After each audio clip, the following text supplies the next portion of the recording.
The good news is that we do have our last panelist as well, so he'll be joining in a moment.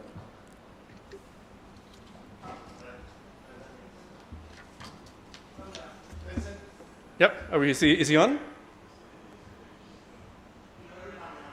Should just go anyway. Okay. Good evening, everybody,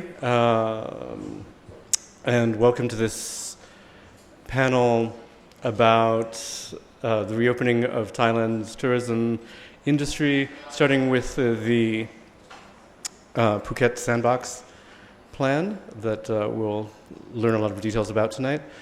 I would like to introduce the panel. Maybe the easiest thing would be for you to introduce yourselves. Kun Jattan, would you like to start? Of course. Thank you, Kun Vincent, and good evening, FCCT members. I am Chattan Kunchon Nayutiya. I'm the Deputy Governor of the Tourism Authority of Thailand. I am responsible for the short-haul markets, Asia, and South Pacific. A pleasure to be speaking with you tonight. And you've also been very involved in the Sandbox plan. Yes, I'm one of the many people working on the Sandbox, as well as the reopening of the other destinations in Thailand to international travel. Thank you. Excellent. Kun Marisa is from the Thai Hotel Association. Would you like to introduce yourself?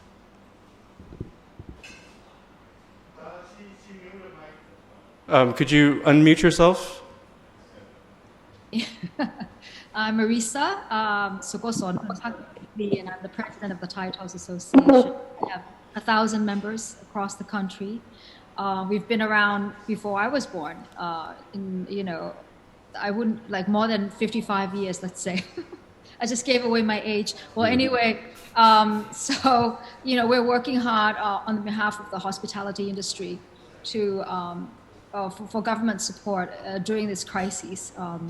I'm also the executive vice president of Sukosol Hotels. We have the Sukosol Bangkok, the Siam on the river, and 3 hotels in Pattaya. And it's a pleasure to be here again. A year ago I was here, and it's a pleasure to be back. Thank you. Thank you for coming back. Kun Anthony Lark from Phuket Hotel Association, would you introduce yourself, please?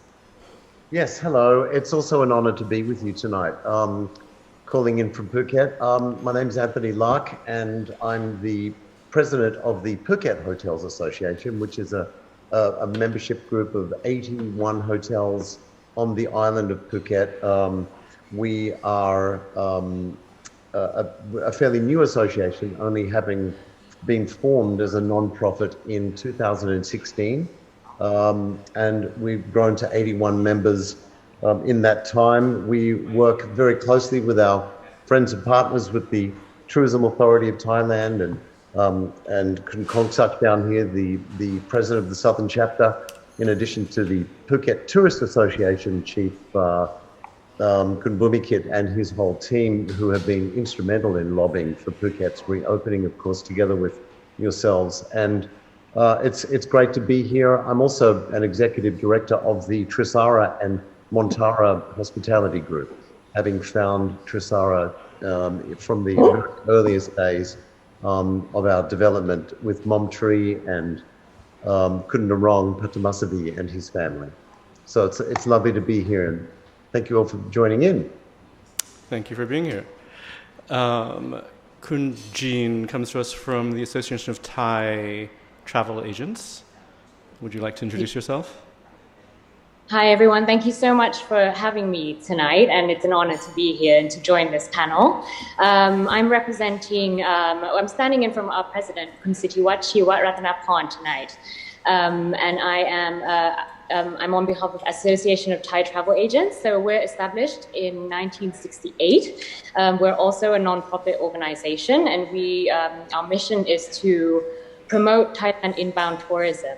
And we have over 1,780 members who are largely made up of, private business entities catering to the inbound tourist groups in Thailand.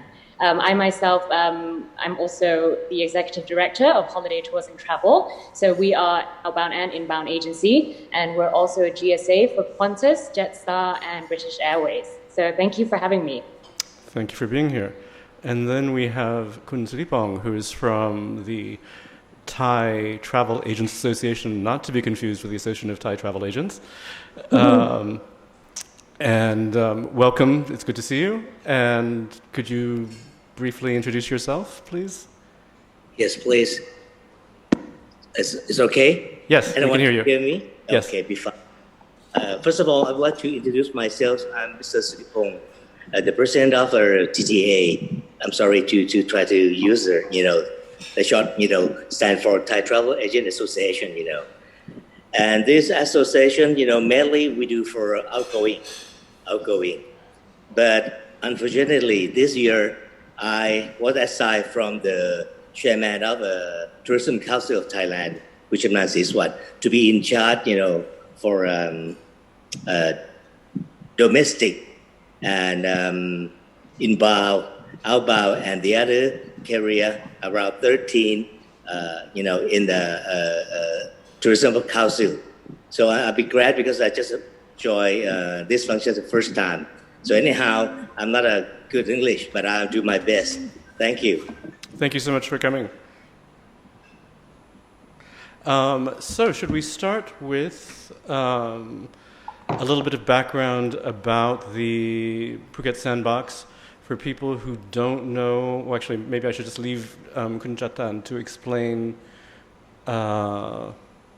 what the scheme is. I think most of you are aware that there's a plan to reopen Phuket on the 1st of July to tourists who meet certain criteria, vaccination coming from low-risk countries, and the details have been forthcoming slowly and changing regularly, but maybe you would like to give us an update on the latest information that you have. Of course, good, Vincent. Okay, let's start things off. I'll try to be as quick and clear as possible.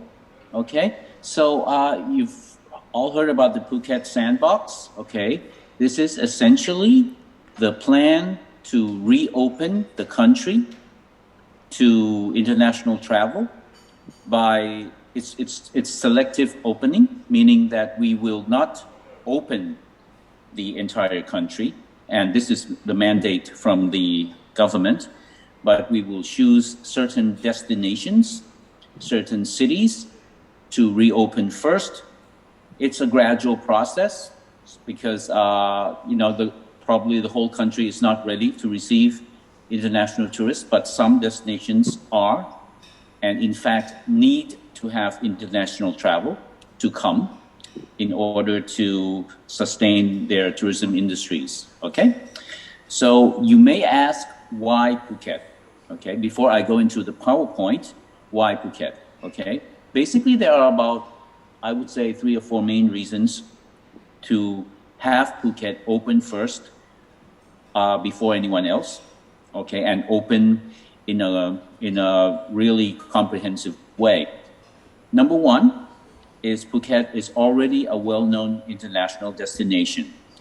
I know it doesn't look that way now because of all the empty beaches and hotel rooms, but before the pandemic hit, it was a world-class destination. It still is. It got millions of visitors every year.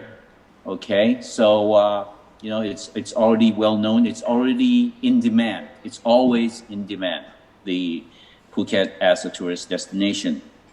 Number 2, it is a complete tourist destination in our estimation because it has everything. It has beaches, it has world-class hotels, sports, water activities, nature, community-based tourism.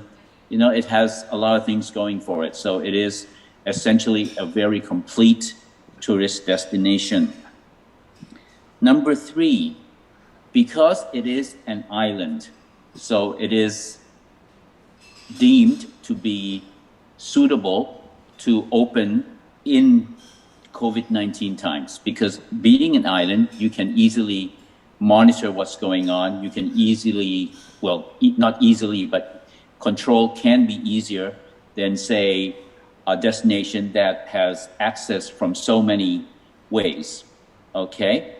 Number 4 is that Phuket, being an international tourist destination, has a really good medical system, okay? Whether it's private hospitals, public hospitals, clinics, you know, not to mention all the other things like health and wellness centers and spas. So it is already a very good and established medical tourist destination, all right? So that's, in a nutshell, why Phuket, okay? So if you allow me, I will go through the PowerPoint, which I have prepared, and this is essentially the PowerPoint presentation that TAT has shown to a lot of other meetings, a lot of other people, okay? So let's go to the first one. Can I interrupt you just a second? Just so you're aware, I think this is the draft you sent me last week. So if there's slides that we need to skip, just tell us to skip them. I will, essentially, I will use this one, Vincent. Along the way, I might add a few things. Okay, because there are some details that keep changing, but essentially, this is the core of what's going on and what will happen, okay?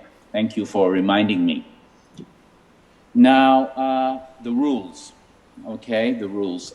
This is, in fact, set by Phuket Province in consultation with the Ministry of Public Health, with TAT, with a lot of other people.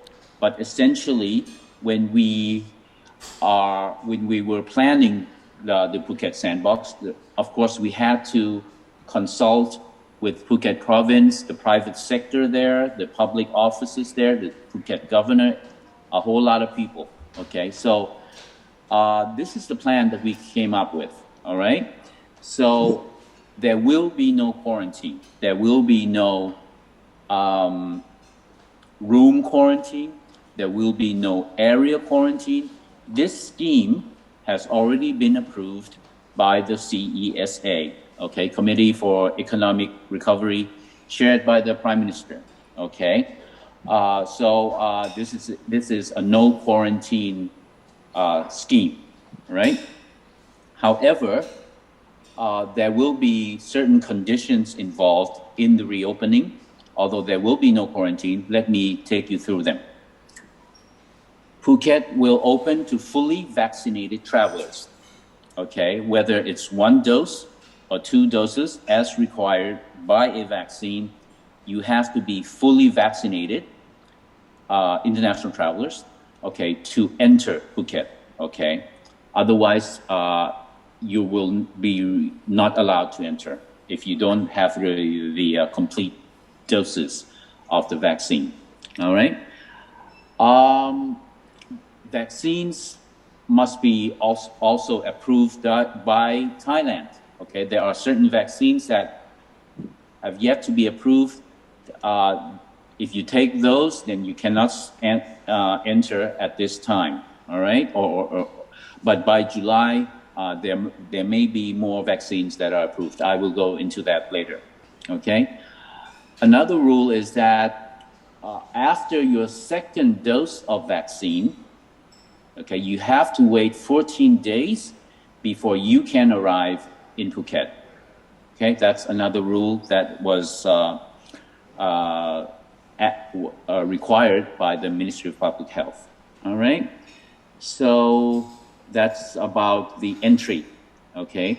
And then you see children under 6 traveling with vaccinated parents and guardians, that's fine, okay? But however, if the children is aged between 6 and 18, they must take a PCR test on arrival at the airport, okay? Also, to come in to Phuket for the Sandbox scheme, you will have to bear proof of a vaccine certificate, okay, approved by the FDA or WHO, World Health Organization. You will have to activate an alert application, which can be downloaded upon arrival at the airport. you will have to stay at what is called a SHAR plus accommodation. SHAR stands for Standard Hotel something. I forgot. Kun Marisa, what is it? What is it again? I forgot. Amazing Thailand Safety and Health Administration. Okay. Safety and Health Administration. I'm so sorry. I have so many acronyms going through my head. So sorry. Meaning it's a standard that hotels have to go by, meaning that they are adhering to COVID-19 measures or, to protect guests and staff from COVID-19, all the distancing, all the hand gels, all the face mask procedures, plus meaning that more than 70% of that hotel staff must have been vaccinated against COVID-19. Okay, so that's another rule. I forgot probably the most important rule of Phuket Sandbox. You have to stay for 14 nights in Phuket first before you go to another province in Thailand. Okay, that is I suppose the most talked about rule, the most important rule for the sandbox. If you do not plan to travel further in Thailand, you can stay for any number of nights. You can stay for 3 nights, you can stay for 5 nights, 10 nights, whatever. But then you will either have to return to your home country or continue on to another country directly from Phuket. Okay? Only if you plan to travel further in Thailand, go to another province, will you have to stay in Phuket for 14 nights. Okay? During your stay, whatever the period is, you will have to be you'll have to take PCR tests. Okay? If, for example, if you are staying for up to 14 nights, there will be 3 RT-PCR tests. Okay? The first one will be what is called day 0 upon arrival in Phuket. The second one will be on day 6, and the third one will be on day 12. All right, so that is the requirement. Also, during your stay, before the 14 nights are up, you are not allowed to go to another province at all, whether it's a day trip to PP Islands, to Khao Lak, or take a boat ride into Phang Bay. If you must stay entirely in Phuket province boundaries. All right, so you cannot go to another province at all, even for a few minutes, before the 14 nights are up. Okay, also, when you come in, you have to have with you the COVID-19 insurance, okay, or travel insurance, equaling coverage of 100,000 US dollars, okay? Meaning the travel insurance must have COVID-19 coverage as well, okay?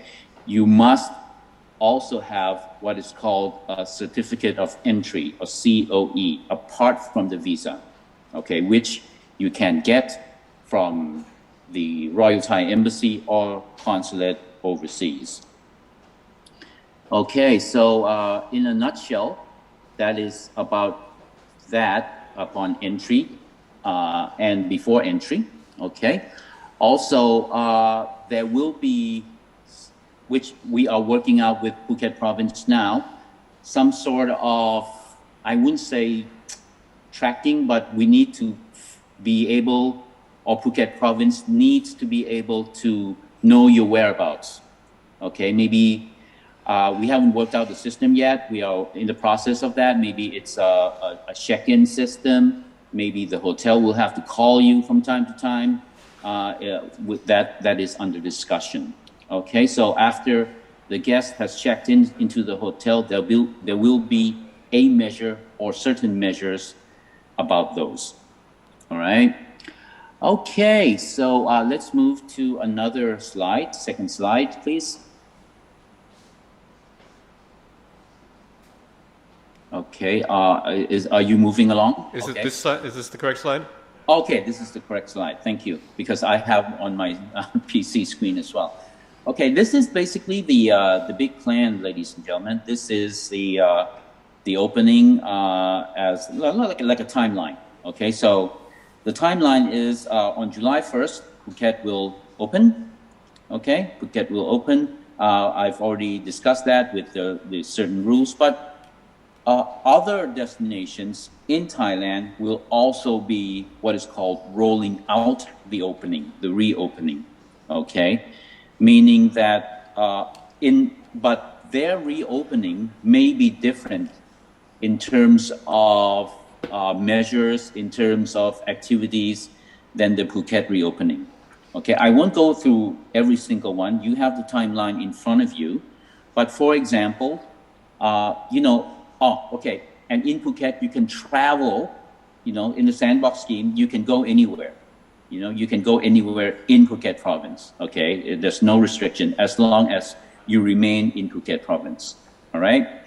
But for some destinations, they are not ready to open the entire area, okay? So for example, on Koh Samui, you can be in Koh Samui, but for the first 3 nights, you'll have to stay in the area of the hotel, not in room, but in the area of the hotel. And then for 4 more nights, you can stay, you can travel on Koh Samui, but also to certain beaches, on certain routes as designated by Koh Samui. Okay, like for example, you can also go to Phangan Island and Koh Tao and so on. Okay, and also certain beaches on Koh Samui. Okay, so this is different than the Phuket scheme, whereby you can travel anywhere in Phuket, but if you go to Koh Samui, there will be certain areas that you cannot travel to and certain areas where you can. All right, so that Samui will also open on July 1st with this scheme. Okay, however, certain destinations, they said they're not ready to open in July, so they plan to open with no quarantine at all in their area on October 1st.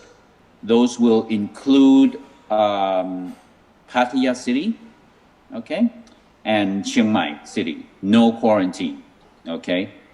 But Chiang Mai on August 1st, they can open but you still will have to take quarantine for at least 7 nights, okay. So, but they don't want any quarantine for their visitors at all come October 1st, okay. So it's a bit complicated, as you can see, because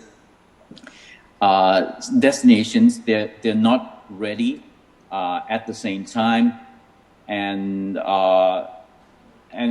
part of that reason, ladies and gentlemen, is because of the vaccine rollout for the local population. The rollout will not get to everyone at the same time. Okay, so in order to achieve herd immunity of 70% or more in a destination, that will take time for people to get vaccinated. Okay, I mean the local population, the tourism industry people, and so on and so forth. Okay, so yeah, that's very quickly the timeline. Next slide, please. Next slide, please. Okay, this is this is a bit dated now. It's the 1st of June, but as you can see, the new cases in the major tourist destinations, okay, with the exception of Chonburi, it's not that much, okay. The main thing is we do try to work with the Ministry of Public Health to disseminate information about local cases. Okay, of course, the whole country, that's the number will be higher. But if you focus on the destination, and especially for tourists and travel agents, if they want to focus on a particular destination, they will see that the numbers are still relatively low. Okay, hopefully by the time July 1st comes around, maybe there will be 0 cases, new cases in each of the major destinations. Okay, next slide, please. Next, please. Okay, so getting people to come to Phuket, okay, what they expect, and especially those that have already been to Phuket before, they expect a new Phuket. Okay, so that's why Phuket province is undertaking what is called Better Phuket initiatives. It's basically a series of improvement activities and projects to make Phuket a cleaner, safer, enjoyable place for tourists. Okay, so it involves a lot of activities, you know, beautifying the landscape, getting all the landlines, you know, electrical wires, cables underground, improvement of local public transportation, okay, more signage, and basically getting people to be ready to receive tourists again, to be really good hosts. Okay, so yeah. And also a part of that is also to have a risk management strategy, meaning that when the sandbox opens, if there is an outbreak, if there are people that become infected, Phuket can handle it and have everything prepared, including field hospitals and medical personnel. Okay, next slide, please. Okay, this is the vaccine rollout. Okay, I am no expert on the vaccine rollout, but it is being delivered, okay, to the Phuket province. Okay, and this is the numbers, the figures involved with the first dose and second dose. Okay, hopefully everything will be on track for at least 70% herd immunity by July 1st. Next slide, please. Okay, so this is the international traveler journey. Okay, I've already covered a few of them, but basically there are four phases that both the tourist businesses and the tourists must be aware of. There's pre-arrival, arrival, stay, and departure. Of course, the detailed procedures will be during pre-arrival, before you arrive in Phuket, what you must do before you even board the plane, and when you are in Phuket, okay? And you know, I've already covered a few of those. Now, we deem that if the Phuket Sandbox goes ahead using these procedures with success, then these procedures will be applied to the other destinations as well. Okay, next slide, please. Next, please. Okay, so yeah, this is the aim. Okay, you see the number of tourist businesses. There are a lot. Okay, but you know, we have to get people ready, and one of the ways we get people ready is to get them vaccinated. Okay, so on the right side you see 70% of the workforce. Actually, this has now been raised to nearly to 100% or near that number. Okay, that's the goal. Okay, of at least get the people working in the tourism industry in Phuket, get them all vaccinated. Okay, let's see if if that is successful, but that is the goal. Okay, more new slide, please. Next slide, please. Okay, this is the confirmed. Okay, confirmed by airlines that they will fly to Phuket, whether it's in July or a bit later on. Okay, some of them have even started flying already, although the demand might still be low. But when I checked with the airlines, some of them said they're even overbooked for Phuket. Okay, so there is demand from certain sectors. You see on the screen, both from long haul, meaning several flights by, for example, Thai Airways from Europe. And then there are closer by in the region, like from Hong Kong, flown by Cathay Pacific. Okay, one of the first airlines to confirm was in fact El Al from Israel, flying from Tel Aviv direct to Phuket. Now with flights, ladies and gentlemen, you can fly either direct into Phuket, landing at Phuket International Airport, or you can fly into Suvarnabhumi Airport and then change to what is called a dedicated domestic flight to Phuket.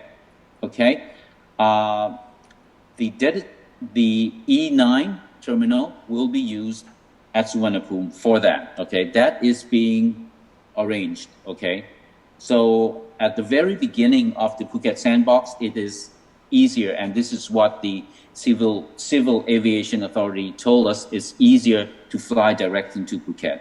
Okay, but eventually you can fly into Suvarnabhumi Airport and then change to another aircraft into Phuket. Okay, but you cannot, of course, leave the airport to stay overnight and then go back to the airport and catch a flight. That's not an option. Okay, but so also if you have a private jet, you can also fly direct to Phuket, or chartered flights as well. Okay, next slide, please. Okay, so yeah, this is what I mentioned. It's E9. Sorry for the misspelling of joining there, but this the E9 terminal. Thai Smile, the airline, has said that it is prepared to have up to 3 flights a day from Suvarnabhumi to Phuket, based on demand and based on the number of incoming international flights. Okay, so of course, once you land at E9, you may have to wait for a while, maybe a couple of hours, 3 hours, I don't know, to catch the next flight to Phuket. Okay. Next slide, please. Okay, so yeah, this is the demand. Okay, actually the target. Okay. Basically, I won't go into detail, but we've identified certain markets, and in those markets we've identified certain segments who we're going to target to get to Phuket during July to September of this year. Of course, all of them must be vaccinated people, travelers, and we are targeting countries that have no or very little restrictions in allowing people to travel outside the country. Okay, a lot of countries will still have restrictions, will still prohibit their citizens to travel for tourism purposes outside the country, but a lot of them also do not have, well, not a lot, but several of them do not have that restriction. Okay, even though some countries are imposing mandatory quarantine when the people get back to their countries, but at least if they don't have restrictions or prohibition about people going out, then we can look at getting those people to come to Phuket and other destinations. Okay, so next slide, please.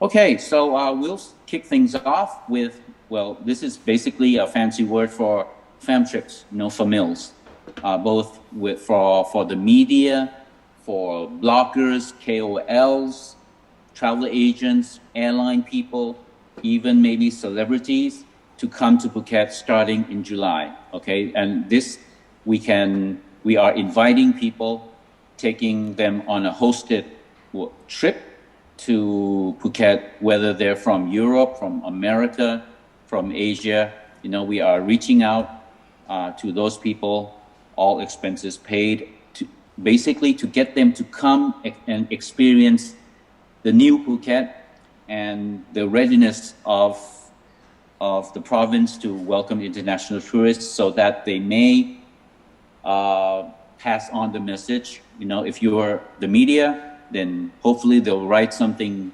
positive about the trip and about how Phuket is. If you're a travel agent or working in the tourism industry, then hopefully you'll sell Phuket to your clients. Okay, so that's the idea. Next slide, please.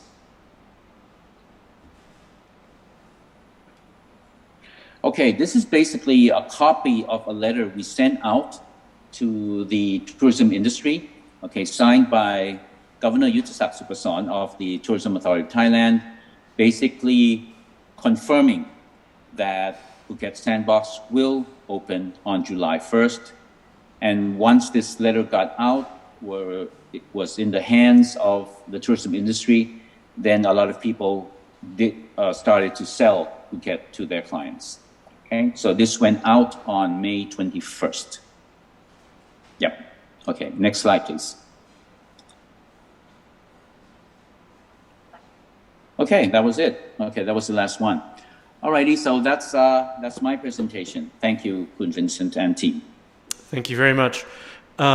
Just a little housekeeping for anybody who's watching us live on Facebook. Feel free to post your questions in the thread. Somebody is monitoring them, and we will ask our questions at the end of the presentations. Thank you. Kun Marisa, would you like to say a few words? I think you might be muted still. Yes, I'm muted, but I'd like to just say thank you to Tan Rong, Deputy Governor Chattan, and Governor Yuttasak, and everyone at TAT for working very hard on our behalf with the CCEA and CCSA. I know how difficult it must be to try to convince the doctors, to allow Phuket to open without quarantine. From my experience, I don't have as much experience, half as much experience as TAT, of course, sitting in these meetings, but I know how difficult it is to convince various agencies to help tourism along, and I really would like to thank TAT for that. And I'm just wondering, Kun Vincent, if Kun Anthony might continue with the sandbox sharing of happenings in Phuket after the good news of reopening, with the sandbox concept, or would you like for me just to share the situation for hospitality in general first? Anthony, would you like to speak next, and then do you have anything you'd like to add to what's going on in Phuket and what's going on on the ground right now? Yes, of course. Thank you, Marissa. I echo your words of congratulations and admiration for our friends at the TAT, and I can only imagine how long and how late some of these meetings have been going on, and how hard it's been to cut through the bureaucracies involved in getting this sandbox up and running, particularly as the country has never ever faced this before. This is a brand new thing for us all.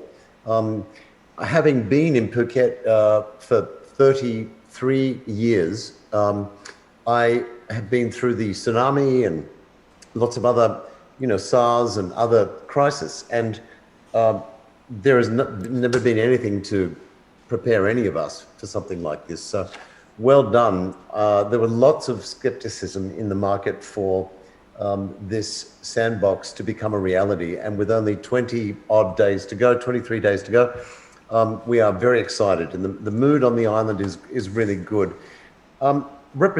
Speaking on behalf of the Hotel Association, the Phuket Hotels Association is working very closely with the Thai Hotel Association, Kun Kong Sak and Kun Bhumikit at the Phuket Tourist Association here, we really have become a solid single voice in preparing the island and the members that we represent to help navigate these many issues that need to be addressed before July the 1st becomes a success.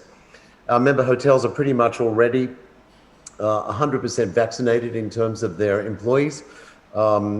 We have literally 100% of the front of house staff in all of the member hotels having already received, I believe most of them have received 2, but certainly by July the 1st, 100% of the front of house staff will have been fully vaccinated. And I think 95 or more % of the rest of the back of the house staff will have also reached that level. The Hotel Association has embarked on a campaign to help share data and other information required to understand and how we can conform to the rules and regulations that are often confusing to many of our hotel members here. But the government rules and regulations have become more clear over the last few days, particularly. We've been communicating well. There's been a great sense of camaraderie on the island, where, you know, I must say again, the Phuket Tourist Association in particular has done an incredible job to help bring this whole community of 500,000 people on Phuket to be vaccinated and to be ready for this. It's been an outstanding effort. In terms of what we're seeing, the hoteliers, I had a meeting today with 12 or 15 GMs. We're seeing strong interest, particularly from the Middle East, UK, Europe and Scandinavia already, to return to Phuket gradually with baby steps and realizing that this will be a slow process. None of us are expecting 100% occupancy on July the 2nd. You know, but these markets are coming forward with a great sense of interest and bookings are being made. We need to understand that the quarantine is the quarantine and the 14-day regulation can be misinterpreted sometimes. So we're constantly clarifying the government's position on this. But we're now going through the motions of ramping up to open the hotels down here and bring in staff, particularly training, which is a huge thing. The maintenance efforts, the reopening of a lot of our hotels, some of which the maintenance has been put off for more than a year, is really in full swing now. The building contractors are busy. As I said before, it's baby steps. Our expectations for occupancy are, you know, from what is now a sub 10% average occupancy, averaging less than 10% occupancy now. We realistically expect that between July and October, we're hoping for between 10 and 20 realistically, and fingers crossed, if these markets produce the way that we see the demand is coming forward, hopefully increasing after October and as we enter our high season, which is obviously a combination of the weather getting better here and the weather deteriorating in the Northern Hemisphere. We would hope to think that, and we're positive that we can expect 30 to 40% occupancy between December and March, if all goes well and our main markets see a continued decline in their COVID infections in their own countries, combined with an increase in the vaccination levels. So if all of those things come together, this is still a baby steps exercise. We fully acknowledge that. But as I said, the community here is very positive. Having lived here for so long, I've never seen so much great spirit exist on the streets. Lines and queues of people every day in the rain, even waiting to get vaccinated. From, you know, people from the Chow Lei villages of Rawai, the sea gypsies, to the sophisticated hotel general managers, all getting jabs in the same room together. It's been great. I saw at the airport today that there were lots of renovations going on to the exteriors of the buildings at Phuket Airport, which is good to see. We hope that this continues to remain the case, and we stay positive between now and the 1st of July. There are a few concerns which we hope to clear up over the next few weeks. We're a little worried of the impressions of what tourists may share on social media when they arrive in some of these, devastated villages and towns such as Patong and Kata and Karen, which have seen thousands of people leaving and small businesses closed down as the tourists left. What is the impression when you leave a hotel and you turn right and left and walk down the street? Some of these concerns, I think, are real. I think that our community is getting together and restaurants are opening, staff are coming back from other provinces and getting vaccinated. So all in all, it's very positive. So again, our expectations are that this is a process of baby steps. We're also a little worried if there inevitably is an increase in COVID infections when tourists do arrive here, knowing that tourists, having been vaccinated, can still carry the virus. Yet those concerns are mitigated by the fact that Phuket's population has really done a great job becoming vaccinated. We heard all these rumors about local people not wanting to be vaccinated, but if you'd seen the queues at the 6 vaccination stations around Phuket, it was very heartening. People from all walks of life. It's been a really good lesson in community for us, and we remain very hopeful. If I could just take a moment to bring up that first slide, if you don't mind. Could we let you know what the hotels have been doing? So the Phuket Sandbox program here, I think we can skip to the next one. next? Yep, next slide. So obviously, our internal communication with the 80 or so hotels that are in our group, and this is what we shared with the Thai Hotels Association as well, is that getting our information correct, understanding what the SHA plus requirements are, how long it takes to get those approvals, keeping in contact with the Airports Authority of Thailand on the flight arrivals, and as that's changing daily, updating that. What are the best practices around the region? What can we learn from the Maldives, who's been open since last year? What did they do right and what did they do wrong? How can we learn from that? We've been in touch with the Bali Hotels Association. We've been in touch with the Maldives Innkeeping and Hotels Association to try to learn from them. We, of course, all have our own marketing departments. Every one of our hotels has their own retained public relations officers around the world, and we're going to be working in unison, saying the same thing to all of our representatives from all the different chains, and we're going to really get together and have a great marketing campaign that's based around this principle of Imagine Phuket, which, as Kun Marissa knows, we launched last year in the hope of marketing it directly to Bangkok arrivals, but it's now relevant and it only lasts 1 minute. And I think it may be a good time to just quickly show that video so that you can see we're launching this globally with the assistance of the Thai, with the Tourism Authority of Thailand, the local management here in Phuket are very supportive. The Phuket governor is very supportive.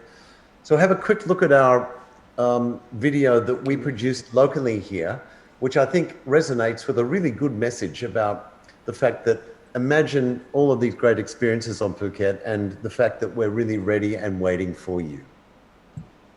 I'm not sure if you can show that on the screens. Here we... There's an English version and a Thai version. Coming right up. Yep.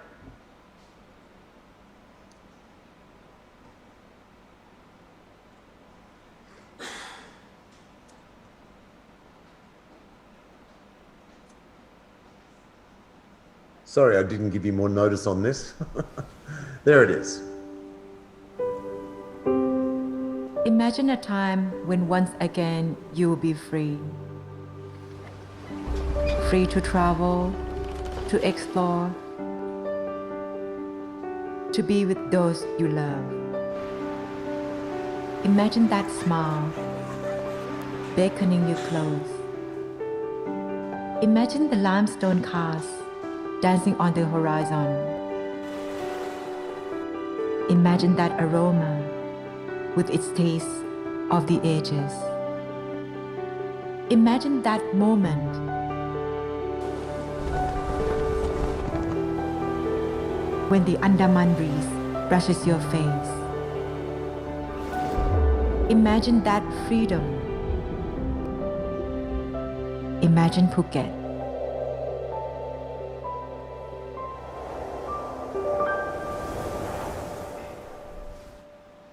Yeah, thank you. So that video still gives me goosebumps, being a loyal Phuketian, and I think that it's going to resonate very well around the world because it does showcase all of these natural experiences that Phuket is often forgotten about as the world focused on, jet skis and bars and patong and all of that, which gets all of the press really. But the fact that we're less than an hour from one of the oldest rainforests in the world, a Khao, and the fact that these places, these natural experiences that we have are world class, and the diversity of the culture here and the food, etc., I think makes Phuket a great place to start the Sandbox experiment. And we are certainly ready, and we are certainly waiting for the world to embrace us once again. I know that there are tens of thousands of kids working in hotels who have had their salaries cut in a net sense from their salaries already being cut to having basically zero service charge, which, as you know, represented a great deal.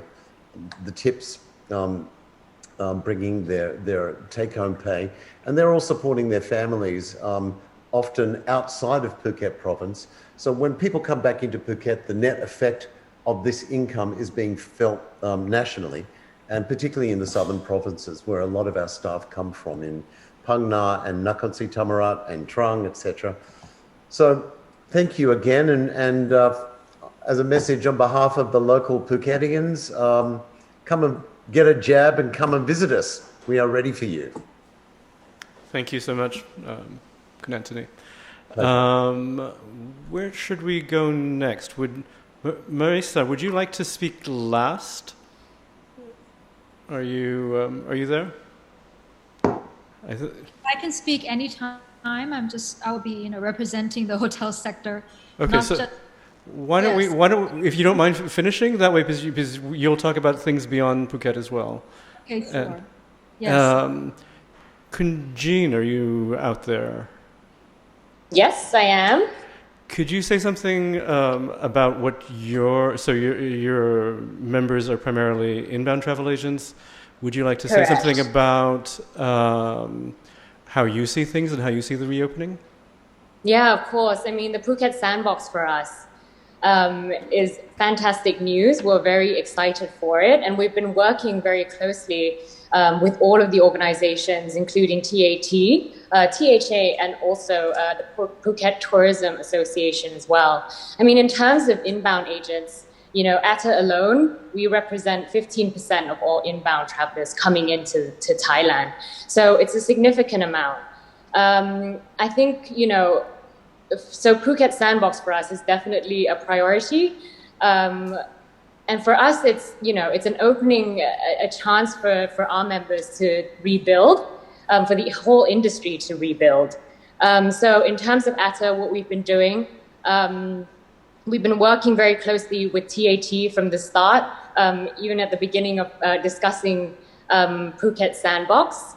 And I think, where ATA really, what ATA brings in is that we are concerned with more of the pre-marketing efforts, because all of our members are essentially pre-selling in order to achieve the numbers that the TAT have given us. So we're heading to the Q3 target, and we're working with them very closely in terms of providing a more a strategic manner in terms of marketing, where we target and segment who we're going to be bringing in. For example, we'll be doing a marketing initiative called the World Tourism Recovery Forum, where we're going to invite the largest buyers, essentially, to come and almost give a market sentiment in terms of what they're expecting when they come into Thailand. Phuket Tourist Association, we've been working very closely with them on the ground. Obviously, their priority right now is the inoculation program, which, it's been amazing to see all the efforts coming together, and we're really rallying for them as well. We've been discussing in terms of fam trips as well, to sort of kickstart the program. I think, the interesting thing that we are able to provide is almost the market feedback in terms of what the feedback has been for real buyers for the Phuket Sandbox, because ever since that letter by Kun Yuttasak has been announced, all of our members have very much actively engaged with their agents to see whether there will be actual, tangible opportunities. Whilst there are challenges, there always will be, because as Kun Anthony said, no one has ever experienced such a crisis. So I think with the reopening, it's very much, it's also learning to see which areas we need to work on. And hopefully even by Q4, we are able to provide a more relaxed restrictions in terms of inbound. In saying that, another part of our work is to ensure that all our members, in terms of the well-being, because you have to bear in mind that most of our members, we've not seen revenue hit since beginning of 2020. So it's, whilst we're pushing in terms of marketing and in terms of, getting international travelers coming in, the conversation of ensuring that suppliers are ready to open, much said by Kun Anthony, when you go into Phuket, what are you seeing in terms of restaurants, in terms of, guides or any other attractions that they're able to enjoy? I think this is another part of our work as well. We've had conversation with THA in order to see whether there's, programs that can be issued to help with that sector. And I think, that's our update. Could you say something? I mean, do you have any figures on how, because, the visible tip of the iceberg people talk about is, hotels and restaurants or empty beaches, but your sector in particular was very hard hit. As you said, there's been almost no revenue and no travelers inbound for over a year. Do you have any specific figures on that? Yeah, sure. We run monthly. We run a survey just to see how businesses are doing, whether they're actually in operation. And we have 1,177 members at the moment. 50% of them are actually only partly operating or have shut down temporarily. So it's a huge amount. So we do need to, whilst the marketing is going on, we're working closely with government bodies to see whether we can have support measures that are actually accessible and specific to this industry. I think that's another key concern, and it has to run parallel. Yeah. Great. Thank you so much. No problem. Kun Siripong, are you with us? Thank you very much, Vincent, and everyone in the audience. Could I say a few words that we are outgoing? If inbound sector not strong enough, for outgoing is impossible, because we have to wait for the airline firm, we have to wait for vaccine, we have to wait for many things, But one thing that I would like to stress is that the Tourism Council, under lead by Kun Shamnan Seswat, we try to convince all the association, to have a one voice to the government, and it's quite success. I would like to say that Phuket Sandbox this is one voice from all of us, to keep pushing and target to the government. So at this moment, we believe 100% that Phuket Sandbox should be success, and maybe will extend to the other 10 cities in many parts of Thailand. For outgoing, I hope that, the end of this year or maybe next year is possible for us, But right now, we just wait and see, because my member 100 agent, more than 50% right now, they are just slow down, and some parts of them are 10-15% complete, shut down complete. But the other, I try to convince all of them to do for domestic and try to prepare for inbound, because when they understand for domestic, it's not too difficult to step up to be run the inbound business. Maybe they can work to be the local agent on tour operator, in each part of Thailand. So I have to say thanks, But I have one question. It has to the Deputy Governor, Shatan, because if I'm not wrong, last time we discussed, for PP, we tried to do PP Island to be seal route for Phuket. So what's going on? If Deputy Governor Shatan is still in the Zoom, could you please to explain a little bit, please? Of course, Kun Sudipong. We also proposed the day trips, okay, and travel from Phuket to PP Islands, also other areas adjacent to Phuket. However, the Ministry of Public Health people, especially the senior doctors of the ministry, they still have concerns about the new virus variants, which a lot of times people do not show symptoms until many days. Okay, so they're wanting to be cautious, Kun Suripong, and take it slowly. Okay, my personal feeling, and rather it's under discussion, is that if everything goes well in the first month or so, then measures will be relaxed. Okay, so it's not indefinite, the 14 days in Phuket, period. Okay, it can be and will be reduced if everything works out. Okay, thank you very much, Kun Chatan ครับ ขอบคุณมากครับ ท่านรอง I have another question for you, Kun Sripong. When we spoke a few weeks ago, Yes. You were talking about measures that you hoped would support travel agents and tour operators. Obviously, the last few weeks were, people were concentrating on putting the sandbox together. We were also in a semi-lockdown state, and so the announcement of those measures to help travel agents was postponed. Do you have any more information about that? At this moment, Sir Vincent, I don't have so much information, but I'm just information for vaccine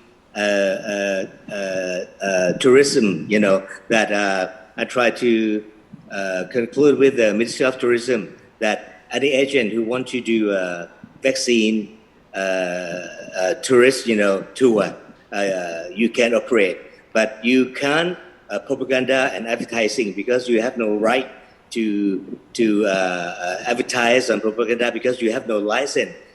You are not a hospital, you are not doctor, but you can do program like go to the United States and whatever, but like a health tour or something like that, but you can't mention for vaccine.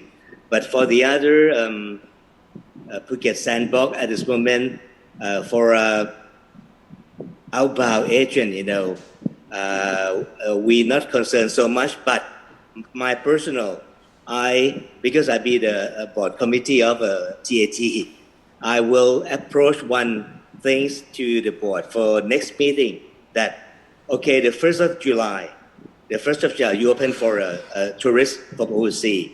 So at the same time, I'm trying to approach to the board that for any Thai tourists, Thai tourists in Thailand who have 2 doses of vaccine already and have certificate already, supposed to do the same thing like the overseas tourism who come to Phuket. Just like, okay, suppose I have 2 doses already, I can travel to Phuket, but okay, we have some condition. Maybe we can't stay so long, 14 nights like that. Maybe okay, 7 nights. That's enough for Thai people. And then after that, okay, come back home, just something like this, But we try to use some condition because right now some of the agents just a little bit, not rumor, but just say that, hey, why the government just blow only overseas tourism, Thai tourism, who have a vaccine 2 doses, supposed to apply for this campaign too. This is the idea that we'll raise up in the next meeting in the TAT board. Yeah. Thank you so much. Is there any information on domestic tourism to Phuket after the sandbox starts? For domestic, right? Yes. For domestic, at the moment we try to operate because Vincent, 1.5 years, all the association domestic, we have a full association for domestic. We have 3 inbound association, and 4 outbound association. I was assigned by the tourism council to in charge for all of this. So I try to do a lot of project, work with TAT, get budget from TAT to support all of them to keep traveling, by subsidize the budget for the bus, subsidize budget for the tour something. And it's quite success, but when something happened a second time for COVID and third time, most of project that I run more than 1 year, is corrupt because everyone is very exhausted, because they try to stand up and keep pushing the business. But then again, COVID number 1 already, number 2 again, just a few months, and number 3 again. This is it's very tough for any agent in Thailand right now. But domestic still keep moving because we try to convince to the government until I think we have a 2 big project. We'll run in July. It's a Tel Duigan Phase 3 and Tour Tel Thai, which have a budget subsidized by government 5,000 million baht, subsidized for agent, and Tel Duigan Phase 3 subsidized by government 2 million right, but for the tour 1 million rights, to run this project and supposed to start on July.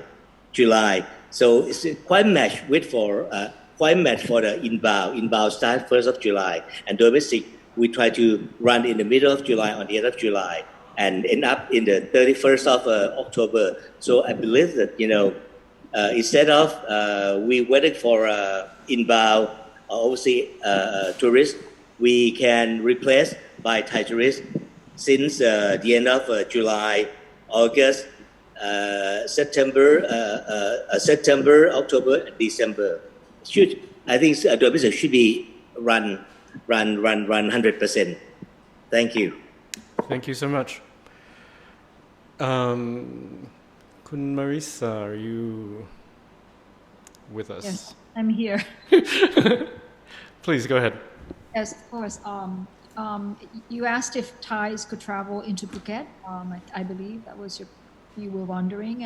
And the last time I met with Governor Tan Sripakorn, Deputy Governor Sripakorn, and I remember him saying that Thais would be able to travel if they're vaccinated as well, and they don't have to stay for 14 days. They could come back out. Whether or not they're subjected to the RT-PCR test, I'm unsure of. I'm not sure about that, but maybe Deputy Governor Chatan can answer. but I believe Phuket, Thais deserve to travel to Phuket as well. That would bring in revenue for Phuket too. ใช่ไหมคะ Deputy Governor คนไทย I'm just checking about the PCR scan. I'm not quite sure because I've not been really involved in getting Thais to go. So let me revert later. Kun Marisa, thank you. So yes, I guess what I can do is share, reflect on what the rest of hoteliers are thinking about with regards to Phuket Sandbox. As Kun Sithipong said, we the THA and ATA and Tourism Council all met with and the Thai Aviation Association, I think that's what they're called, the new association for the airlines. We all met with the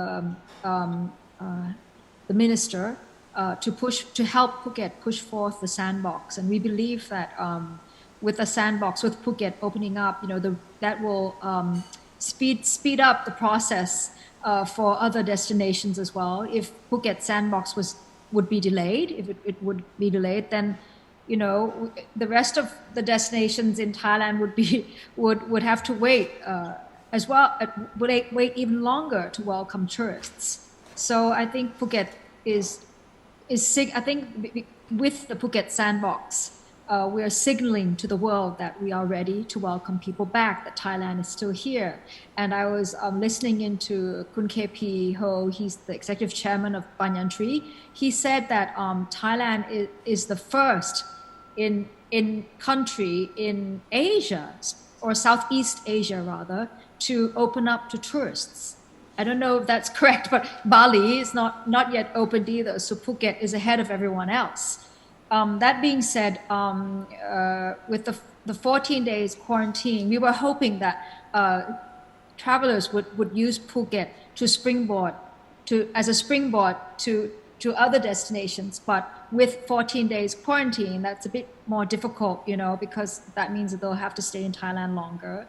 And also it will have an effect on the ASQ hotels as well, because people will choose to stay in Phuket for 14 days rather than quarantining in Bangkok hotels. So these are the voices I've been hearing from hoteliers here in Bangkok.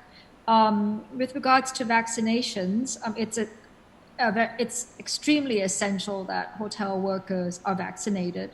The last time I was at TAT, Governor Yuttasak wanted the tourism, all of us in tourism, all of our stakeholders to get together to register to receive vaccines. And then since then, we've been hearing all these stories in the news.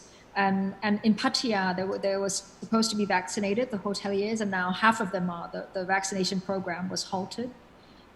In Chiang Mai, today there was good news. Hoteliers in Chiang Mai are vaccinated. In Bangkok, the hotel staff are being vaccinated. So through the Social Security Office. So anybody registering with the Social Security Office will get vaccinated on a first come first served basis. So that's good news. And I just realized that if we are not vaccinated, then even Thais won't have confidence in using our hotel's facilities, you see. So that's why it's so important. Vaccination is so important to jumpstart hospitality and tourism. And hopefully the CHA Plus certification could be rolled out into other provinces as well. All in all, the hotel industry situation is quite dismal, quite bad, for lack of a better word. If I could share with you some figures that I put together. The NESDC, which is the National Economic Social Development Council, has reforecasted the number of tourists coming into the country this year at just 500,000. That's really, really, that's horrible. Those are horrible figures. Last year we had 6.7, so how are we going to survive? Thai tourists alone dropped in 2020. Thai tourists income from Thai tourists dropped 55% when compared to 2019. In 2021, the tourism receipts for Thais dropped 36%. That means Thais are spending less on travel, with international travelers this year, we welcomed an average of 7,000 per month, which is very alarming, and which says that we are on survival mode and hanging by a thread, literally. There are 16,000 registered hotels in Thailand. We estimate that half of those hotels are still closed. So, and 460,000 people have lost their jobs. I mean, this is the truth, and this is reality at the moment. The Bank of Thailand has been in touch with THA, and we've done a couple surveys together. Occupancies in April were 18%. This is throughout the country. In May, it was just 6%. And I don't foresee June being any better. But July, we could pick up if the Travel Together, our Tiu Doi Kan program, rolls out again. Most hotels, 63% of hotels surveyed said that their revenue was under 10% when compared to their revenue in 2019. And 50% said that they could last, their cash flow would allow them to last for just 2 or 3 months only.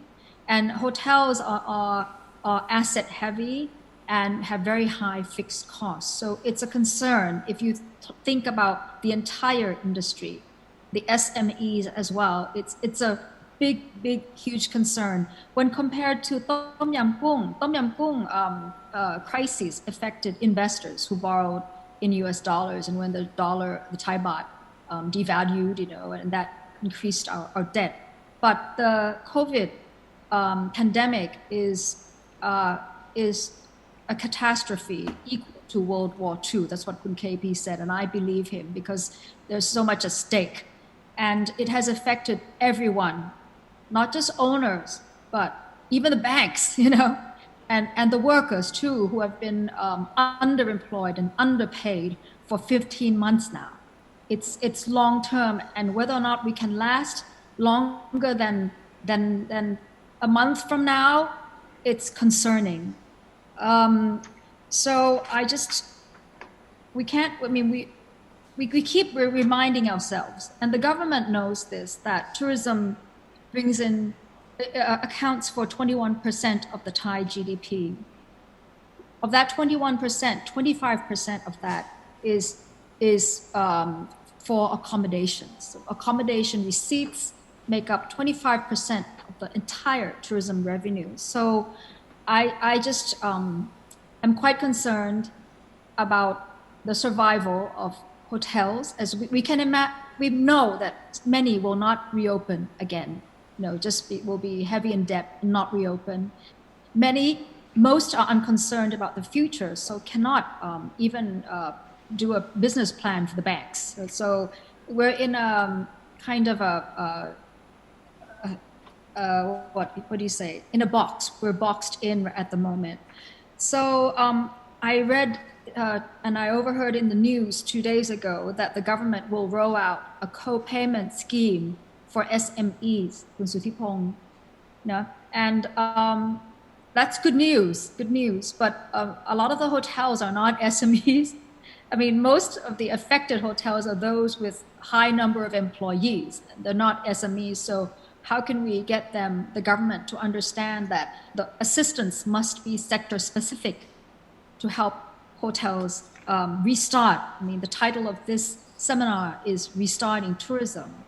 And so if I could just share what we've been asking the government help for, of course, vaccinations, relaxing quarantine rules. As long as it's 14 days, it's going to be very hard for people to decide to travel back into Thailand again. And hotels are controlled spaces. We are SHA certified. We can control the number of guests and social distance. So all these restrictions should be specified differently per sector. The co-payment, if that goes through for SMEs, that would be godsend. Electricity costs, the government has announced electricity reduction for households. How come not hotels? Electricity costs are very high in hotels. So we've put in a letter to the electricity committee for that. And of course, we need Tea Together, Rao Tiu Doi Kan, to be extended because at the moment, we can only rely on domestic segment at the moment. Okay?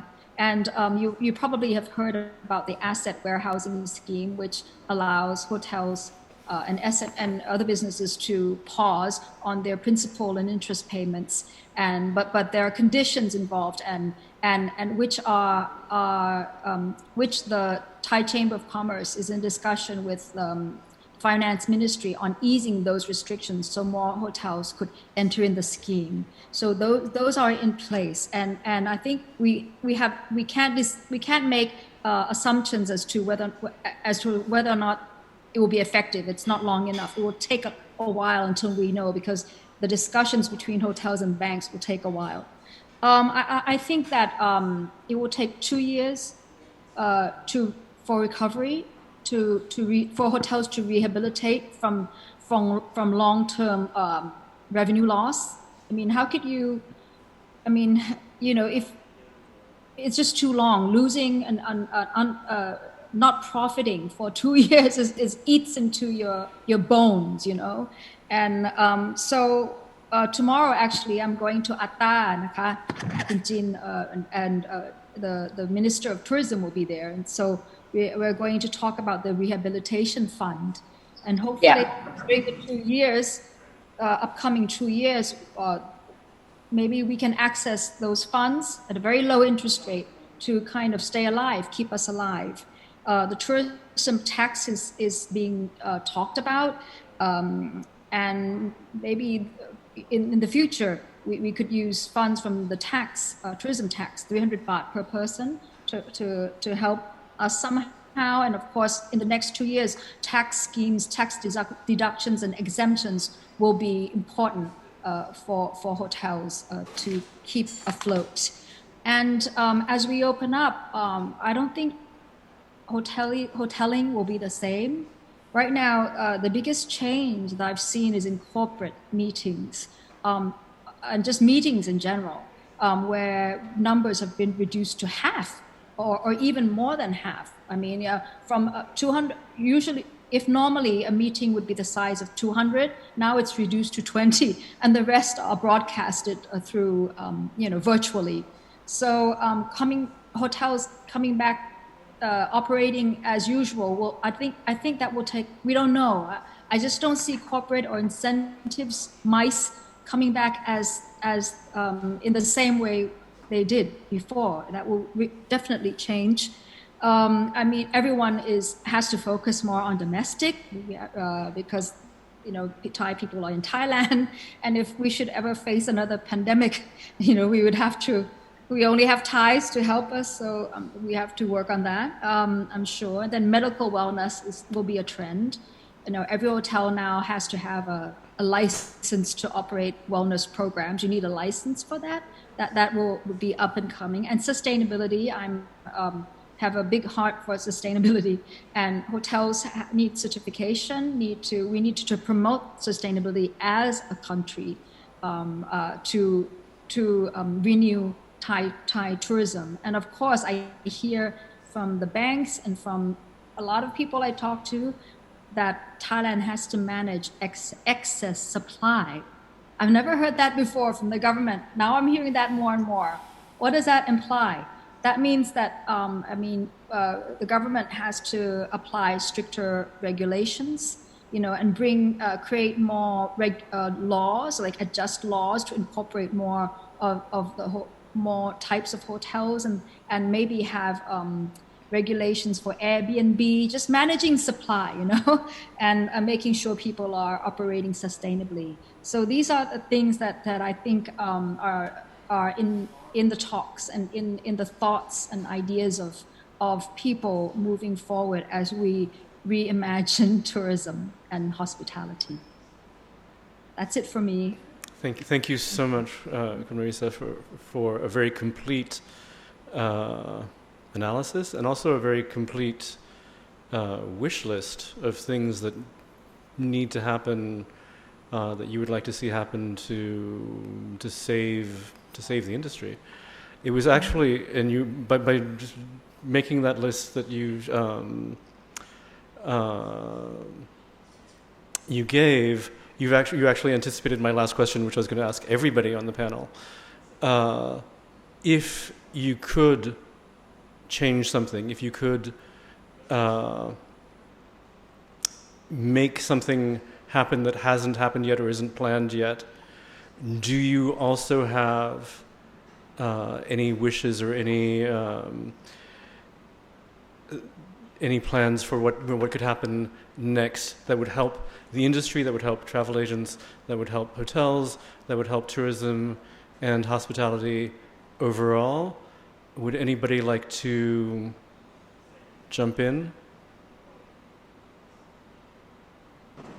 Yeah, I can begin. I can start that if it's possible.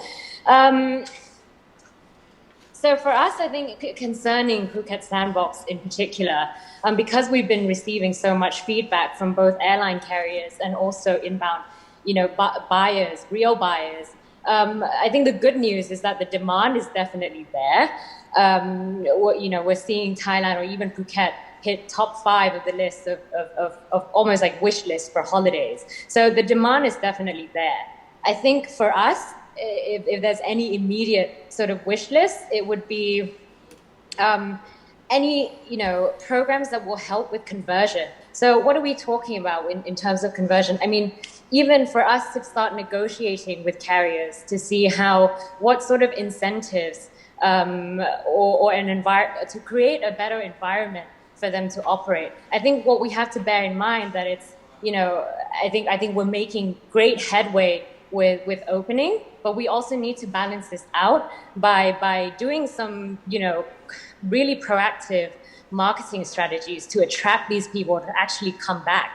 I think we have to be more aggressive than ever because we're going to be competing with a lot of neighboring countries. So for us, we're looking at incentive schemes per head, or even negotiating with carriers to run a subsidized or part subsidized chartered agreements for them to operate. I think these are also really important conversations to be having. Now, on a grander scheme of things, I think in terms of ATA, we've been trying to ask for a lot of support measures. As Marisa has said, I think the introduction of all the support measures that has been introduced by the government, they weren't industry specific. And, in reality, it was almost unattainable for most businesses, whether it be the soft loan for SMEs. At the end of the day, for example, that decision is still largely provided by the banks, which means that given our financials, it's very difficult to gain access to that. Support in terms of labor, I think, is very important, because I think one thing that we have to be very clear is that even though we are, we're opening in June, it doesn't mean that it provides a big enough opportunity for businesses who have suffered so many losses to continue. I think we're looking at a plan that covers the next sort of, initially 15 months to help us recover and rebuild. I think, in terms of wish list, I think we're working hard to get all of that in place. Thank you very much. Thanks. You mentioned, your first request was a more aggressive presence in terms of marketing. You have the marketing arm of tourism of Thailand, of TAT, in the room. So the same question to you, Kunjatan, if you could wave your magic wand and wish for something that hasn't quite happened yet, that you would like to see happen sooner, faster, in a different way, do you have anything that anything in your crystal ball, anything in your future that you'd like to see?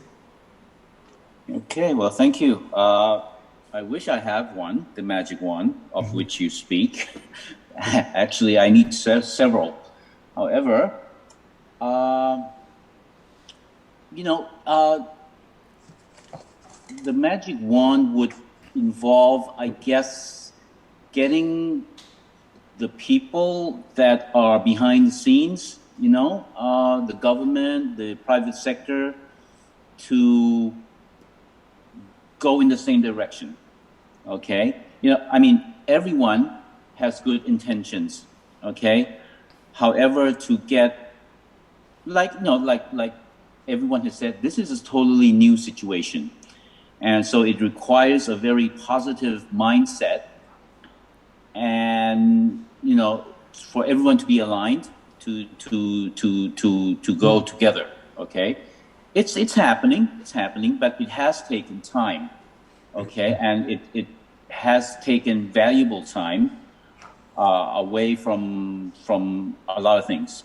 Okay? So it requires a lot of internal and intra-organizational meetings, discussions, talks, and so on. But that's the way the government is. That's the way the public sector is. Okay, but I won't lie. There are some days that I wished everything would move quicker, would fall into place. Like a jigsaw puzzle should. Okay, but like I said, everyone is working at least towards the same direction. Okay, it's just the details that take time and so on. And like I said, it's a totally new situation. You're trying to reopen the country to tourism, to help the economy, but at the same time, you need to be cautious about the pandemic, the COVID-19 situation, about infections. Okay, so it's, in a perfect world, everything would go according to plan. We don't have to change anything. The plan is set in stone and that's it. But unfortunately, that's not the case, okay? Because a lot of things keep popping up, and then a lot of times we have to start from scratch all over again, okay? But I've been telling everyone who, of my team at least, that the opening of the Phuket Sandbox is not the culmination. In fact, July 1st is not the culmination of activities, of achievements. It's just the beginning. It's just the beginning, folks, and it's still a lot of long road ahead. It's still many hurdles, but we got to keep striving, keep pushing. For example, tomorrow, Thursday, and Friday, I have a meeting with a separate government office on all 3 days, just to get the Phuket Sandbox approved. Okay, if you can imagine, tomorrow Government House, Thursday, it's like a movie. I don't know which day I'm where. Thursday is at the Ministry of Public Health. Friday back again to the Government House. Next week probably Government House again and the Cabinet, and I should be a politician. But that's my life. But it's a challenge. It's a challenge, but no complaints. I've never had so many meetings in my entire life. But it's like I said, it's something new, and it takes time to get all the people traveling or moving in the same direction. That's my magic wand for tonight. Thank you. Thank you. Can I just ask about that? Is there any sort of reasonable? I know it's not. It doesn't depend on you or on TAT, but is there any sort of reasonable timeline when there'll be an announcement and a publication in the World Gazette and a confirmation? the Holy Grail, Vincent, will be the announcement of the reopening with all the conditions, well, at least most of the conditions involved in the Royal Gazette, Ratchakitjanubeksa, okay, which is scheduled, if everything goes according to plan, before the third week of this month. There will be a cabinet meeting, and that will decide, that will approve everything. Hopefully, I think it is on it's sometime before the 20th, I think. Okay, so, and then, of course, like I said, there are certain meetings that we have to push through. But in a nutshell, Royal Gazette will have to come out before the end of June for everything. Because the sandbox starts on the 1st of July. So, I know. Yeah. Okay. The sooner the better, of course. So that's why we're rushing with all these meetings, just to get the Royal Gazette, which for many tourism industry people, they will not sell Thailand if the Royal Gazette is not there. Okay? So that's why we're rushing it. But any announcements that it would happen this week or next is probably grossly exaggerated. Well, miracles do happen. Let's see what we can do in pushing things through. It may happen. Okay, great. Thank you so much for your response and for your candid response. Would anybody else just quickly like to add to the wish list question? Otherwise, I have a number of questions online that I can share with you. I have one, and Yes. that is that I think it's very quick. The overriding fear that we all have in these destinations is that the potential for unchecked, continued growth without a lot of town planning and a lot of thought as to how many hotels and how many condos can a place like Phuket Island actually hold and sustain itself in terms of infrastructure and people and accommodation and all the people that come to work in these places. I think it's an area of major concern. Our islands, our bays, and our infrastructure simply can't cope with uncontrolled growth and an unchecked approval process for hotels and condos to continue. All you have to do is look at what happened to Phi Phi Island before the government stepped in and closed the islands down for the incredible damage that was being done to this magnificent natural resource. As a small example of all the other things, I think that we need to be aware of the original attraction that brought so many people to Thailand, and we have to just be aware that we should be protecting that and, as Marissa said, our environment at the same time. Great, thank you very much. We have a question in the room. Vincent, can I? Oh, yes, can I please, just sorry. do Yes, absolutely. Sorry, I forgot. Yes, you, Yeah. Vincent. Yes, Vincent, I would like to just say it like this. I would like to say that in the part of Tourism Council, we have 100% full support for Phuket Sandbox. But for my opinion, because I'm in business 44 years, and mostly I do for outbound. So I see many countries for infrastructure, for tourism. So I think when COVID pandemic is coming, for me, okay, it's very worse. But on the other hand, I think it's very good because I would like to pass through TAT and maybe to the Committee of National Tourism Policy, try to just thinking over again about the tourism in Thailand. We should be ready for infrastructure, domestic first. If our domestic is strong enough, doesn't matter for inbound, doesn't matter for outbound, no effect. You see in this time, many countries, China, Japan, South Korea, okay, this is just a sample. When infrastructure is firm, they open for incoming. And now, when the COVID came, China, no effect for tourism, domestic. And they 100% ready for a welcome for inbound. Japan, the same thing. South Korea, same thing.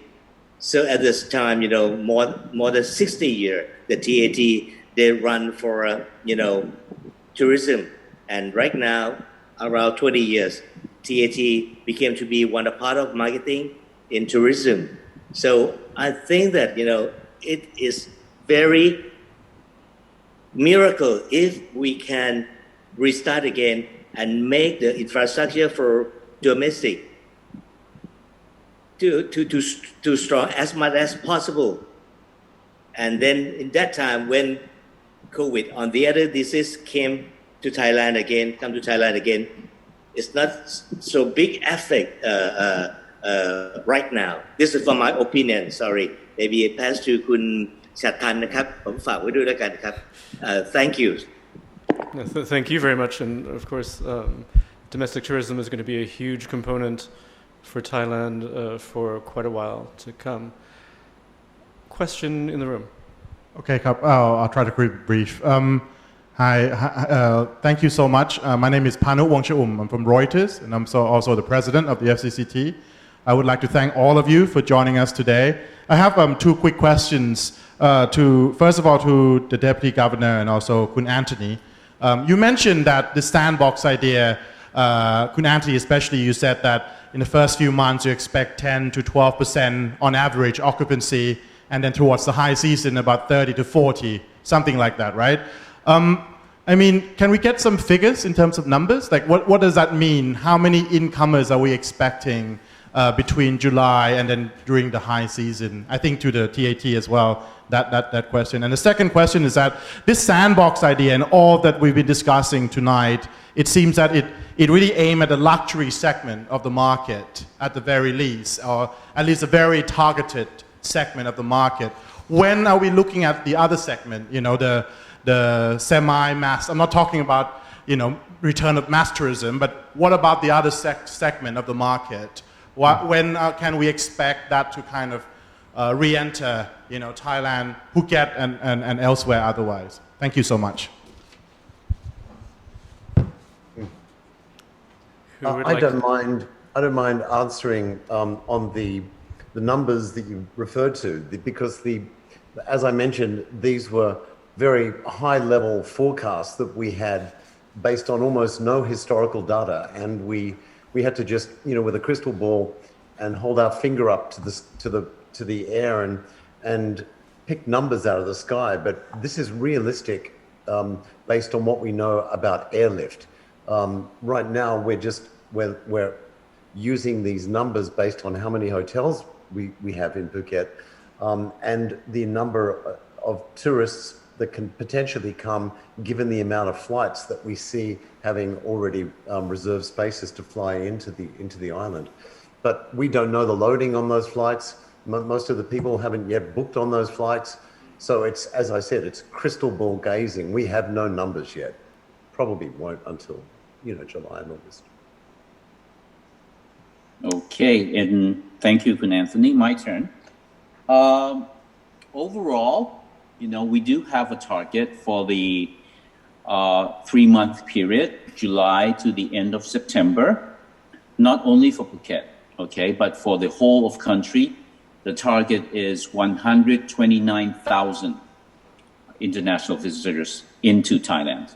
Okay, obviously Phuket would be the main destination during that period, but anyone that comes to other destinations as well, that we are targeting from anywhere, from long haul, short haul markets, vaccinated travelers who are able to come.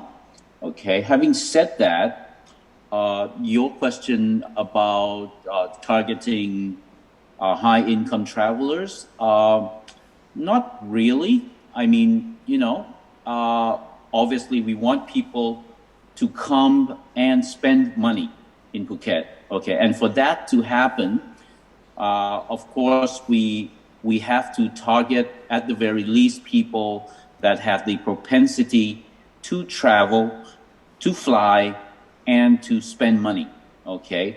But we welcome everyone, actually, that want to come, and that's only one part of the equation.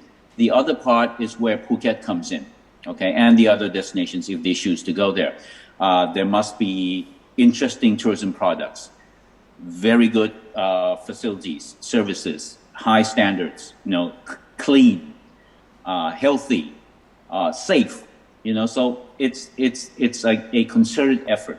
Okay, getting people to come. That's one thing, but getting people to come, be happy, and spend, that takes another effort altogether. Thank you.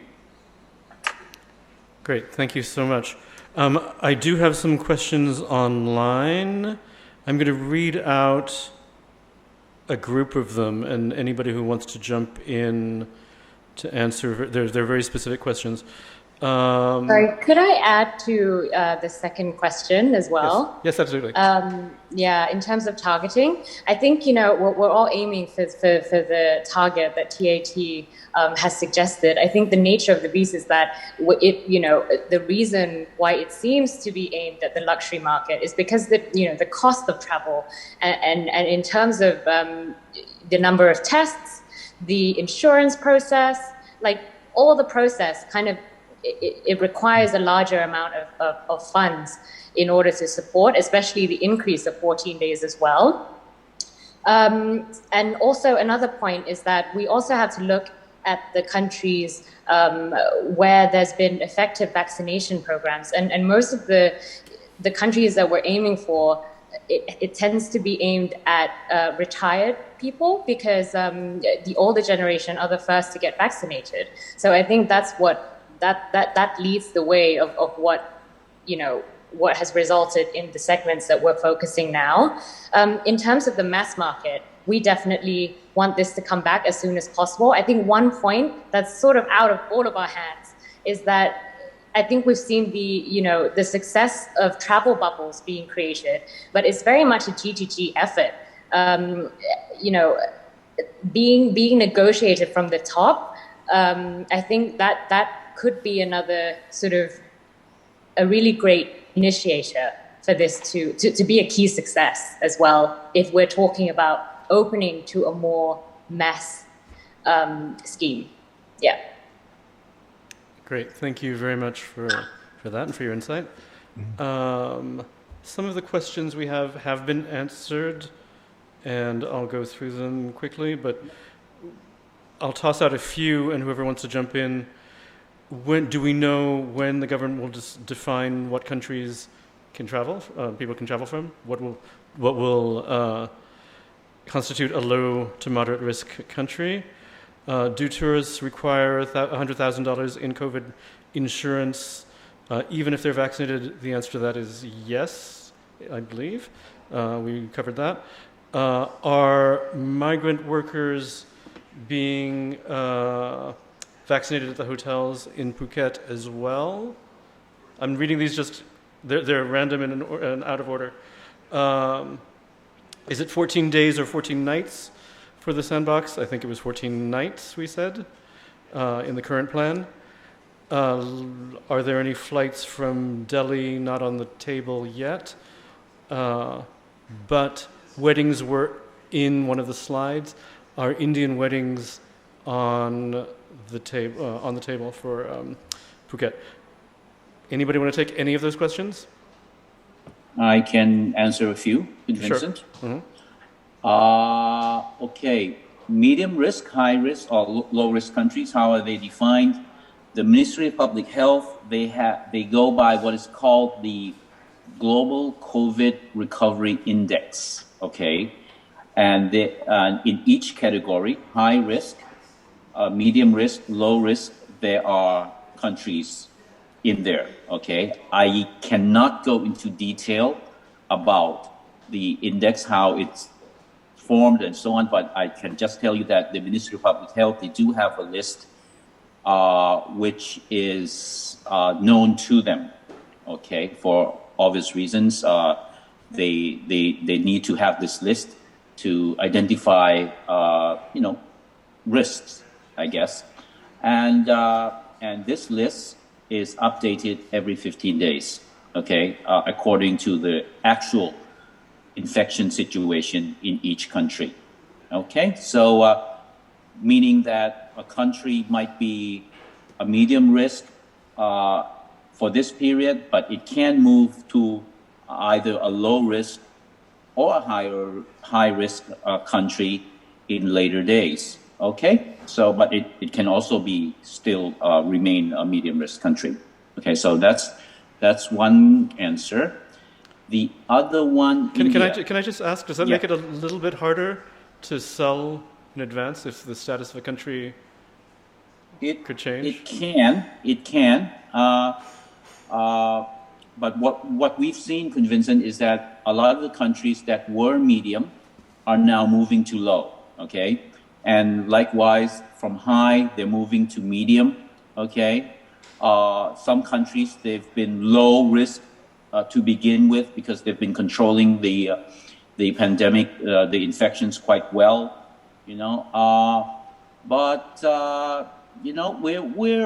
We're becoming more confident of getting tourists from a lot of countries. Okay, is that okay? Is that sufficient? All right. The question about India and Indian weddings, of course. Indian nationals, they're not, well, people traveling from India, they're not allowed at the moment, okay, to enter Thailand. COEs are not being granted to people traveling from India, and I believe from Bangladesh and Pakistan as well, okay, for the time being, okay. Indian weddings, very interesting. We have had inquiries. Wedding planners in India have really been sticking with us, sticking with Phuket, in fact. So they actually wanted to come, a lot of them wanted to come earlier this year, could not for various reasons and obvious reasons, but they have said again that they're sticking with Phuket and certain other destinations like Hua Hin, okay, for later this year. So I believe the next big wedding period would be November, if I remember correctly, or December. Okay, so we can look forward to that if everything holds. Okay, thank you. Thank you. Just a quick question about the migrant workers, and I'll expand that to workers who come from other provinces in Thailand, not just migrants from abroad. Would anybody like to comment on that? Anybody know how that works to get? I mean, if a hotel staff member is not a resident of Phuket, is there a scheme for them? Anybody, or not?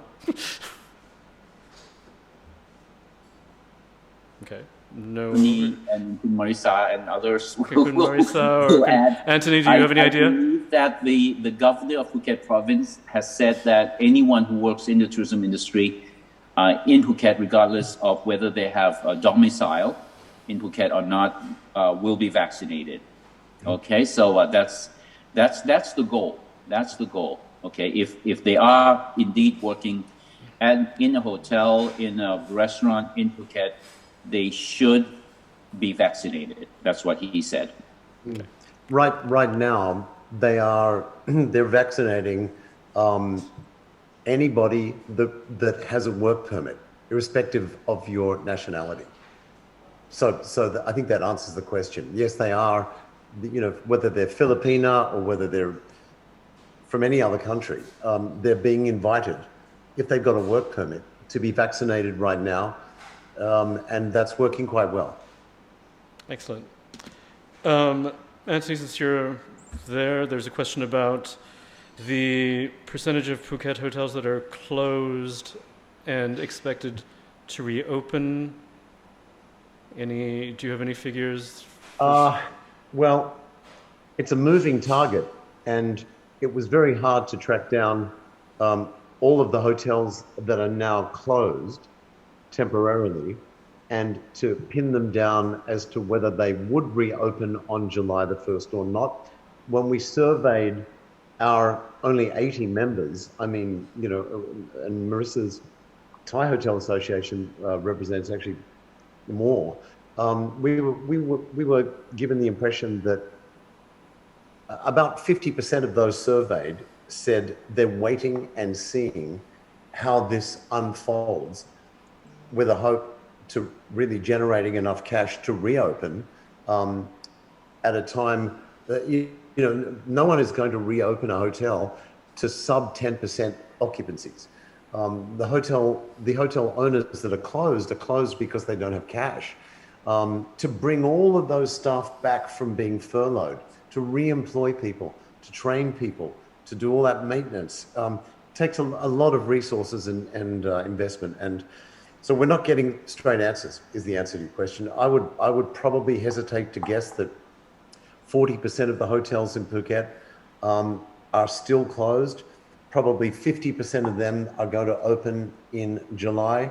The other 50% stagnated through the next 2 quarters until December. There are a number of hotel owners that I know here who have told me that they're closing up until November, until there's a hope that there's some volume, because it's not about the average rate. It's not about upscale travelers or, you know, masked travelers. It's all about generating cash. The hope is that there'll be enough cash floating around in November Volume. Okay. Volume. Aeroplanes full.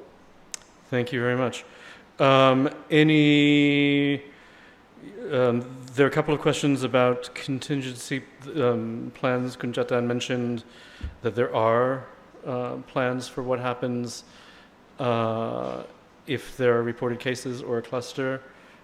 Any details on that yet? And then a sort of related question, what happens if 70% vaccination isn't achieved by July 1st? Does that put the whole plan in question? Anybody want to take that? I can try both. Okay. Yes, contingency plan, they're being worked out now, in fact, as we speak. They're being prepared. Okay. There will be contingency, emergency plans in place when Phuket reopens on July 1st. Okay. So, like I said, you know, no excuses, but this is a totally new thing. Okay. And the Phuket province people, they've been really supportive, been really very good at looking ahead. Okay. Preparing for something that no one wants to have happen, but they must be prepared. Okay, so that means the cooperation of the private sector as well as the public health officials. Okay. What was the second one? What happens if the goal of 70% isn't reached by July 1st? Okay. I don't know. Actually, it's never been in consideration. You know, we are working on the assumption that the vaccination, 70%, whatever, will be achieved. Okay, will be achieved. If it doesn't, then we will know beforehand that it will not be achieved, and then we will meet, meet with the government officials and come up with an alternate plan, I guess. I'd like to add that they are well on track to achieving 70%. And there are queues every day in sun and rain, and we're seeing greater than expected turnout. So it's very positive. I believe so it is on track, as far as you can see. I'm being told it is. Phuket Tourist Association, who's very close to the medical associations here, tell me they're on track, and there is enough vaccines. So it's supply and demand is working in our favor. Okay. A couple of questions about traveling within Thailand. One is obviously vaccinated Thais and Thai residents can travel to Phuket. What happens if they're not? And what happens if somebody flies into Phuket, takes advantage of the 2 weeks, does this 2 weeks, travels around Thailand, and wants to return to Phuket. Are there any restrictions once he returns to Phuket? Anybody? These are very specific With scenarios? the second one, I don't think there are any restrictions as long as you've done your time, so to speak, in the 14 nights in Phuket. Then you want to go outside Phuket, fine, and you can come back. You know, you're vaccinated and everything, and that also I do not believe, and Kun Anthony, you can add, I do not believe that Thais who have not been vaccinated are allowed into Phuket, you know, now or in the next weeks, few weeks. Please, Kun Anthony. That's Yeah. correct. If you're not vaccinated, and that's correct. If you come from, you know, if you're not vaccinated and you don't have that proof, from July the 1st, I believe you'll be forced as a Thai person to go into quarantine in an ASQ hotel. So, if we want to come from Bangkok and haven't been vaccinated yet, we should come now. Yes. Great. Can you say a word about what's being done on the ground in terms of education and communication about Sandbox in Phuket for locals, not necessarily people in hotels and in tourism? Is there an effort to? I'm sorry, if you can hear me, my entire... Oh, you're back. Yes, okay. No, so my question for you was, what's being done about education and communication on the ground for locals in Phuket who aren't necessarily in hospitality? That's a good question. There are lots. The local schools, the various associations, hotels through their staff to their families have been given education kits. There are the local Orbo tours, and the Orbo Jaw here is very active in supporting local communities. I see around Chungtale every day the trucks with the loudspeakers making public announcement notices. There's posters going up informing people. There's at grassroots level, there's an Orbo tour driven education program going on in the various tumbons in Phuket, and that was at the behest of the governor and the vice governor at a recent meeting. Excellent. A couple of quick questions, and then I'll let you go home, or you are home, I imagine. What constitutes proof for vaccination? What will hotel staff and other people in the hospitality business be subject to the same tracking apps that tourists are?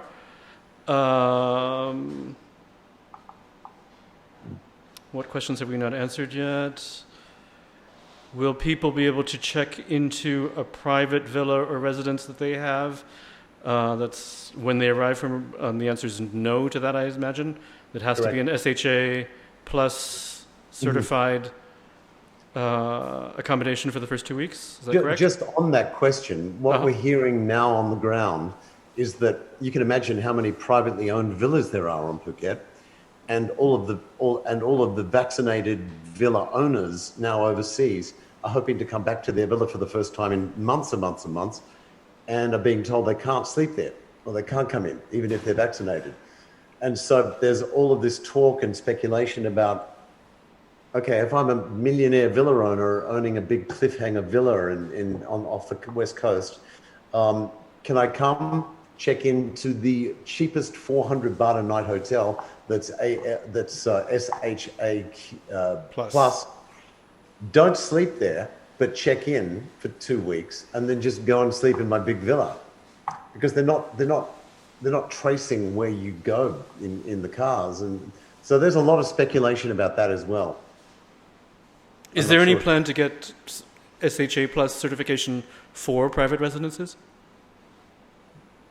Not at this time. Okay. We're not being told that. It's SHA hotels and restaurants are being asked to upgrade to the SHA plus platform, but privately owned residences were never part of that scheme in the beginning. I'm not sure if Kun Marissa has any further information on that. I certainly don't.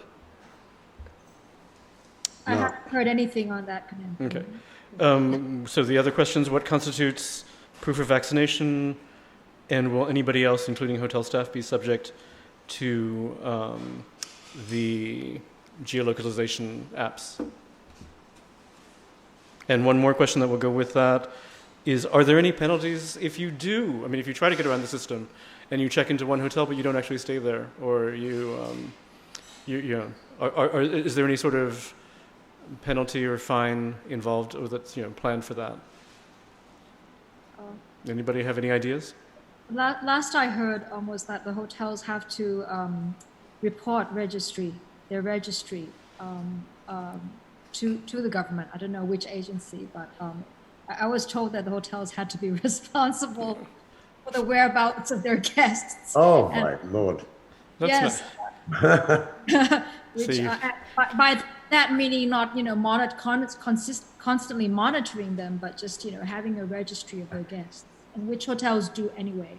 So if somebody in Kunantini's scenario of getting a cheap room but never using it, at some point that would come out in the system and people would realize that the guest wasn't there. Well, they're paying for it, so. Well, no, it's not clear that the hotel would know. You can imagine trying to account for every single guest in the Le Méridien 400-room hotel every night to check who's in the rooms and who's not. But the hotels do have a registry that we have to give to immigration every night. Yes, as to who's registered, correct. Yes. But whether the room is used or not is, and by whom it's used is a different question. Yes. Okay. Thank you, everybody. Are there any other questions in the room? Thank you so much. Thank you to each and every one of you for being on this panel, for sharing your insight. Thank you for supporting the FCCT. And we look forward to seeing you in person, hopefully, sometime soon. Thank you so much for your time. Have a good evening, everybody. Okay, good night. Thank you very much. Thank you. Thank you, Vincent. สวัสดีนะครับ Thank you, Vincent. Bye. สวัสดีครับน้องครับสวัสดีครับ